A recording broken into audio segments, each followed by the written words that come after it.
When it comes to selecting the seed varieties, we look at a combination of factors. Obviously, every farmer is interested in what's going to yield the highest, and so we'll look at a variety of trial sources from university data to different industry plots that are out there, and also we obviously track our own field data to see what varieties have done the best.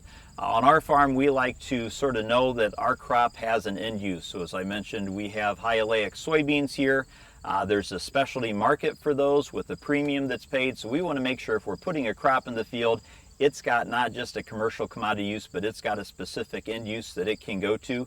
Sometimes with that may limit the varieties that are available or the genetics behind them, but we're constantly keeping an idea on what the industry is doing as they improve those genetically, not only when it comes to the yield, but when it comes to disease packages, when it comes to just the nature of the bean. Is it a short bean? Is it a tall bean? Is it one that bushes out? And how's that work in canopy closure, capturing more sunlight?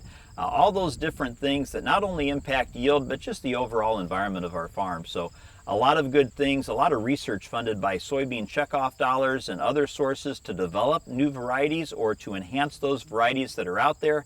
And so we're also encouraged by that.